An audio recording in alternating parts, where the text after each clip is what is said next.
The large corporation where I work is beyond your capabilities. David Jones denigrated me at our middle school reunion, which included 50 of my classmates. Even though I am now over 50, David still treats me like a rival. I feel sorry for David after hearing his foolish remarks. I believe it's time to dispel his misunderstandings. So, which branch are you at? After realizing who I am, David, who had denigrated me so haughtily, begins to shake. Michael Miller is my name. I am a professional who is 52 years old. I have enjoyed reading since I was a young child, especially biographies of famous people. My goal was to make a difference in society. Before I knew it, I began to act without being asked. By middle school, I was frequently trusted as a representative, as evidenced by my nomination as class president or my appointment as club captain.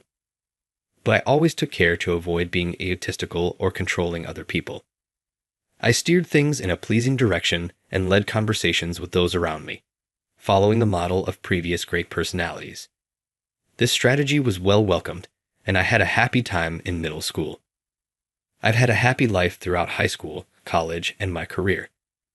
But now that I think about it, middle school was the most rewarding and pleasurable time of my life. Just last month, my middle school classmates were brought together by the reunion postcard. Many people have left our hometown at this age. I can't even recall when I last saw my friends from middle school.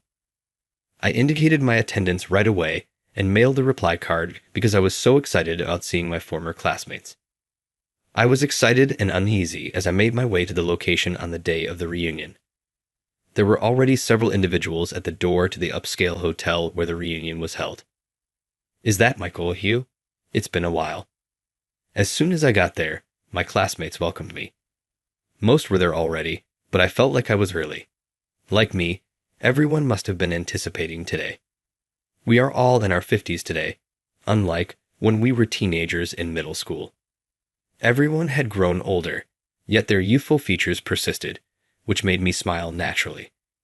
I was discussing our recent life with a classmate who was nearby when we were abruptly stopped by a loud, annoying laugh. As I turned around, I noticed a man wearing flashy clothing. Wearing a suit of high-end cloth, he flashed a gleaming watch from his sleeve. His arms were crossed as he stood looking around the room smugly. I didn't identify him at first, but his haughty manner quickly made him obvious. David Jones, a classmate who had always annoyed me, arrived late. Perhaps because he was just as intelligent as I was, David seemed to have detested me.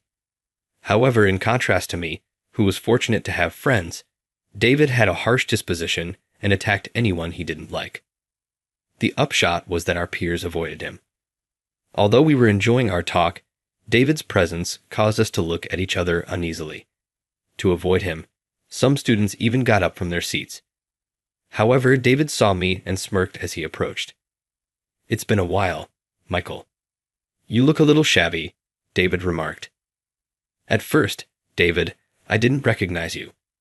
You have on a dapper suit. It fits you perfectly." He must have been pleased by my sincere compliment. David crossed his arms once more and examined my attire, looking me up and down. "Since middle school, you haven't changed all that much." David continued to stare down on me and criticize me further, saying, "You're old enough to pay more attention to your appearance. It's likely that you don't have the money for excellent clothes. Your income and employment must be negligible.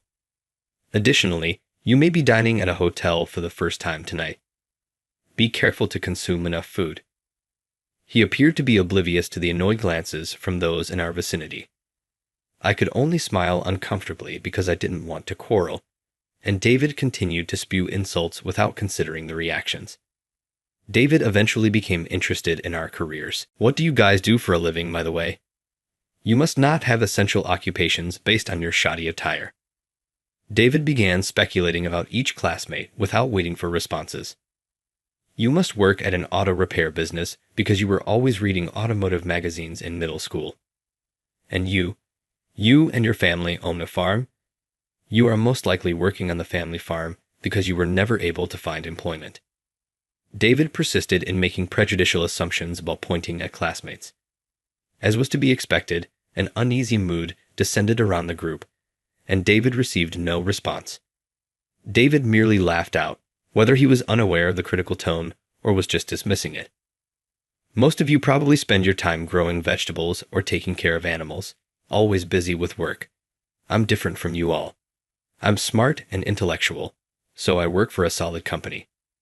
Despite no one asking, David proudly pulled out his business card and thrust it into my hand, showing off the name Capital Corporation, a major local company with the title of manager. This company develops, manufactures, and sells precision equipment for industries and research institutions.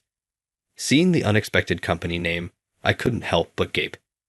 David, seeing my surprise, smirked even more. Placing his hands on my shoulders, he began to speak, barely able to contain his joy. Surprised? Well, this is reality. I studied hard, graduated from Harvard, and became a manager at Capital Corporation.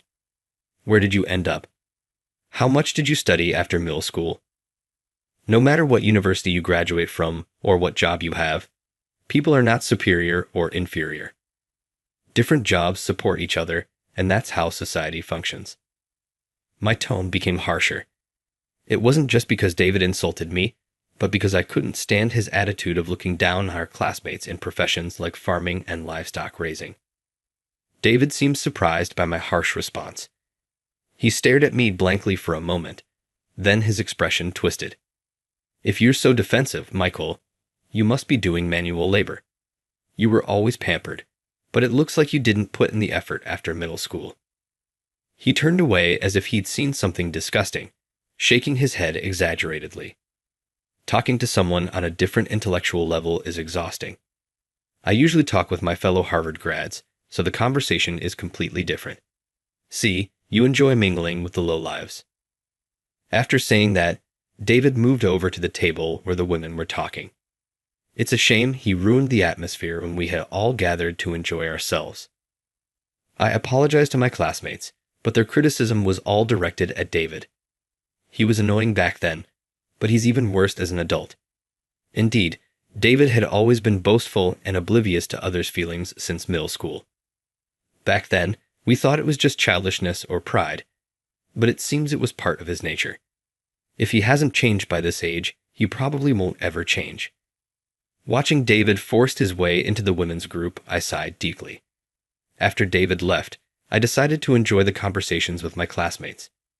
As more classmates arrived, almost all 50 of us were there, and the reunion officially began. As the class president back then, I led the toast, and we started our meal. At first, conversations were a bit awkward due to the long years apart, but once the beer started flowing, everyone became more relaxed and cheerful. During middle school, we were in the throes of adolescence, and talking to girls one-on-one was impossible. But as adults, everyone interacted maturely without any awkwardness. I enjoyed talking to several classmates about our thoughts back then and memorable episodes. We revealed the thoughts we had kept hidden, such as what we were really thinking back then or how we wished we had talked more. There was an indescribable joy in sharing these feelings after 37 years. Suddenly, the entrance of the venue became lively. Turning around, I saw the last person arriving, with several classmates eagerly approaching. Linda M. Wright? How nostalgic. Linda, who was kind and cheerful to everyone since middle school, was the class's sweetheart and very popular with her gentle personality and pure beauty. Linda was admired by everyone, adored by both boys and girls, and now her admirers were a mix of men and women. After a while, Linda came over to the table where I was sitting. Thanks for organizing today. No problem. It's great to see everyone again. Linda's elegant outfit enhanced her natural charm. Despite being in her 50s, she looked youthful and had a serene presence that made her even more captivating. Like everyone else, I had admired her during our middle school days. In fact, she was my first love, so seeing her at the reunion made my heart flutter. I was held up at work today and arrived a bit late. I see.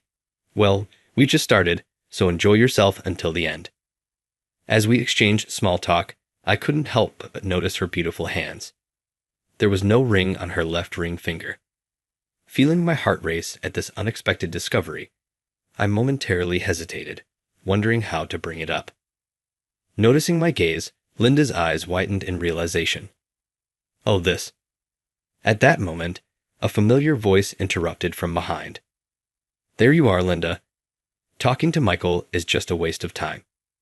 Grinning, David wedged himself between us. Linda looked puzzled, but David continued talking to her without missing a beat. It's boring to stay with Michael. Haven't you talked to enough? Let's go over there and chat with me. I sighed involuntarily, annoyed by his return.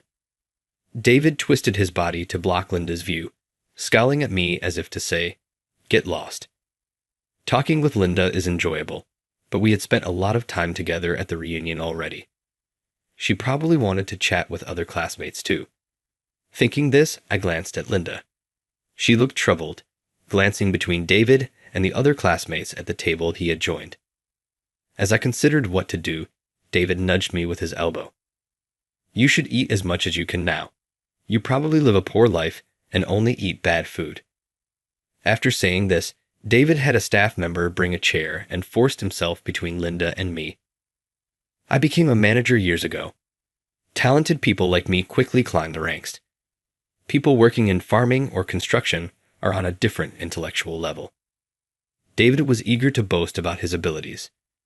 However, Linda only nodded occasionally to keep the atmosphere light, showing little interest. Yet David, thinking she was listening intently, continued bragging nonstop. His childish communication, focused solely on self-praise, made me wonder when to step in and help Linda. Noticing the awkward atmosphere at our table, other classmates began gathering around. But David, without looking back, kept talking to Linda. By the way, I haven't told you the name of the company I work for. It's a well-known corporation, so I'm sure you've heard of it. David paused and then cleared his throat dramatically. He glanced at me with a smug look before confidently announcing the name of his company. I work for Capital Corporation, which has branches nationwide. After middle school, I went to a prestigious high school, graduated from Harvard, and became a manager at a major corporation. Some classmates who were listening from a distance let out surprise exclamations. This pleased David, and he began boasting even more. He talked about his first-class lifestyle and how he deserved his position in a large company, contrasting it with the supposedly fallen lives of his classmates. The atmosphere grew increasingly tense as David exaggerated his accomplishments. Just as his voice grew too loud to ignore, he stopped abruptly.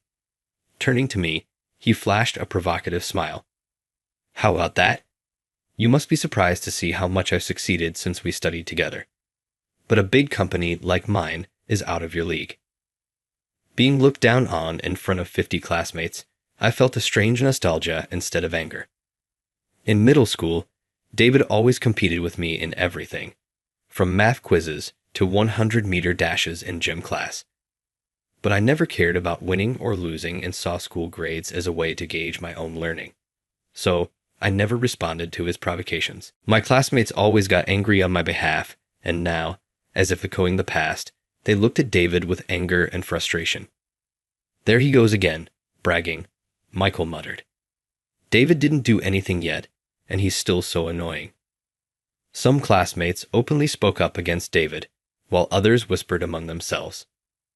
Why is he monopolizing Linda? Hearing all the complaints, David seemed to get genuinely angry. Of course, he directed that anger at me, which was typical of him. A person's worth is determined by the salary their company pays them. It doesn't matter how popular you were in middle school. Adulthood is different. Listening to David's misguided comments made me feel embarrassed for him. It seemed like it was time to clear up the misunderstanding. I motioned for David to stop and, suppressing my laughter, spoke up. So, which branch are you at? David was caught off guard, his mouth open in bewilderment as he stared blankly at me. Our classmates, who had been chatting with me before David's arrival, seemed to understand the situation and started chuckling. But David, clueless about why everyone was reacting this way, stood there stunned for a moment. Then suddenly, his face turned red with anger. The branch doesn't matter. What's important is the company you work for. The major corporation I work for is one you could never step foot in. David's declaration was met with uproarious laughter. His clueless state finally broke our classmates' restraint. What's so funny? Are you jealous of my job, or are you saying headquarters is prestigious but branches aren't? Let's stop this now. While everyone else was laughing, only Linda tried to calm things down. She didn't want things to escalate further, but David misunderstood her again. Linda, you're the only one who understands me. Thanks for defending me. It's ridiculous how they laugh out of jealousy for my abilities. David looked at Linda with pleading eyes, but she wasn't talking to him. Linda was addressing me. Hey, it's time to tell him the truth. You're right, Linda. David's eyes darted between us, clearly confused. Seeing his bewilderment, I began to explain gently. It's not that headquarters is more prestigious. I always appreciate the hard work of branch employees. As I said earlier, jobs support each other. Who do you think you are, acting all high and mighty? Do you think you're the company president or something? Don't talk down to me. David spat out his retort, making the surrounding laughter even louder. I appreciate the hard work of our branch employees, but if someone with your values is a manager, I need to inform the branch. What? What do you mean, inform the branch? What are you talking about? Even after all this, David still couldn't grasp reality. Seeing his red-faced defiance, I was genuinely exasperated. Having someone like you with such values can tarnish the image of the entire branch and ultimately the whole company. Your behavior could cause the company losses. Tarnish the image. Don't be ridiculous. How can someone like you criticize my company? David glared at me, determined not to back down. Our classmates watched, some egging him on. Go on, David. Keep at it. But seeing Linda looking at David with pity made me feel a bit sorry for him, too. I never expected the reunion to get this lively, but it was time to reveal the truth. Listen, I'm the president of your company. What? Are you out of your mind? It's a huge company with branches all over the country. If you're dreaming, save it for bedtime. I explained as clearly as possible, but David still couldn't understand.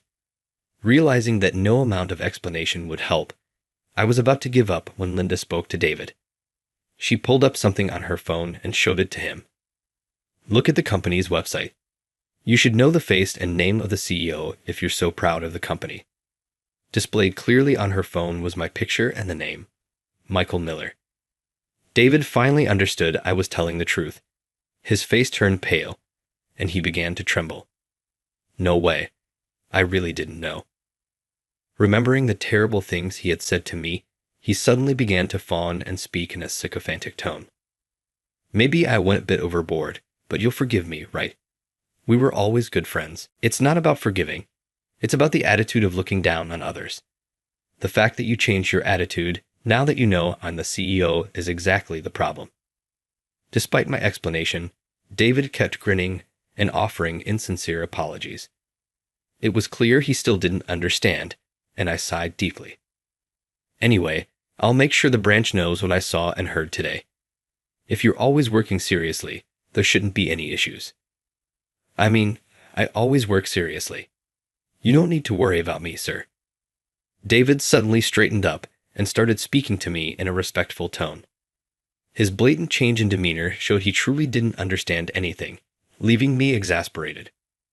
I had been explaining that it's wrong to look down on people based on their job or to use respectful language only because someone is the CEO. Seeing that he still didn't get it, I had no more words for him. Wanting to avoid further awkwardness for everyone else, I decided to leave. Linda tried to follow me, but David suddenly shouted again. Are you bragging about being a CEO to take Linda away? Confused by his accusation, I stopped in my tracks. David then turned to Linda. Linda, it's not right to gravitate towards Michael just because he's a CEO. It's about the person, not their status or money. The same David who had been bragging about his managerial position and salary was now spouting the opposite opinion. Everyone around us was bewildered by his sudden shift. Linda, however, answered seriously. I wasn't talking to him because he's a CEO. It's a reunion, and I want to talk with my classmates." Our classmates agreed with Linda. Ignoring the supportive voices, David shook his head violently and glared at Linda with an intense expression. David noticed her unadorned left ring finger and grinned. "Then you'll talk to me too, right, Linda? You're not married now, are you? If status and income don't matter, why not go out with me?" Apparently, David was also single, but his approach to Linda was inappropriate. I was about to step in when Linda surprised me by firmly rejecting him. "There's no way I choose to date you, David. I could never be happy with someone who judges people by their job or income." Her clear refusal nearly made me laugh out loud. Even so, David persisted. "If you don't judge people by their job or income, then you should be okay with me. But if you choose Michael, doesn't that mean you care about his status and wealth?" "I have a very clear reason," Linda said. "I don't know what you're thinking, but Michael Miller is my husband." Upon hearing this, David's mouth dropped open, and he stood frozen. "But you're not wearing a wedding ring." "I've been helping my husband with his work since we were young. I often go to the factory floor, so I keep my ring at home." Linda looked at me, and I nodded in agreement. "Honestly, I thought you'd wear it today, so I was surprised too. Our ring is precious, so I keep it safely at home." Linda blushed as she answered, looking as adorable as ever. No matter how old we got, we exchanged SMS, but David, still unsatisfied, spoke up again. "You're lying. You're both just messing with me. If you're really married, why do you call her Miss Linda so formally? Using first names doesn't always mean a close relationship. Linda will always be important to me, so I call her Miss out of respect." To prove my point, Linda happily took my hand. Seeing this, David groaned in frustration. "But I wouldn't let you struggle if you were with me." "But David, you said you bought everything. Your clothes and your car, on credit, didn't you? And not just any credit, but with revolving payments. I don't think I could be happy with someone who uses revolving credit for big purchases." Linda said this firmly, but apologetically. "What's wrong with revolving credit? As long as I repay it, there's no problem. In fact, it's better because the monthly payments don't change no matter how much I buy." "No, David, the fixed monthly payments mean that the total debt never decreases, and you're just paying interest forever." It seemed David focused on the immediate monthly payments without realizing how much he would end up repaying in total. Revolving credit often leads to extended payment periods and higher interest rates. David seemed to be paying a fixed amount each month without knowing the total fees or when he would be debt-free. "David, we have different views on money. Please find someone who shares your values." Rejected by Linda, David looked dejected. Feeling a bit sorry for him, I spoke up. "Besides, Linda is happy with me. Look for someone who doesn't have a partner. You'll find someone great." I meant to encourage him, but David didn't take it that way. He glared at me, tears welling up in his eyes. "Finally," he shouted, "you stole not just my job, but also my Madonna. Get lost," and then ran away. With David gone, our classmates, and I resumed our reunion in peace and enjoyed the rest of the night. A few days after the reunion, I decided to call the branch where David worked using the business card he gave me. As expected, I discovered that David was treating his subordinates harshly. I immediately contacted HR to investigate the work environment in David's department. The investigation revealed that David was not only creating a toxic workplace, but was also acting aggressively toward clients. While he provided impeccable service to major corporate clients, David was reportedly rude to smaller or first-time clients. The more I investigated, the more bad reports I found. With a heavy heart, I instructed that David be transferred to another department, hoping he would remember the importance of sincere service. However, the result was disappointing.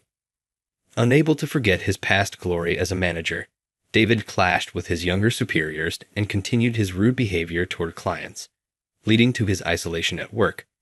A few months later, he resigned. After quitting, he fell behind on his loan payments, and a few months later, his house and car were repossessed. David disappeared, and no one knows where he is now. As for me, My life remained busy with both work and family. The reunion rekindled connections with my hometown friends. We are now planning another big reunion for when we turn 60. This time, I plan to attend with my beloved wife, Linda. Until the day we can all meet again in good health, I continue to work hard every day.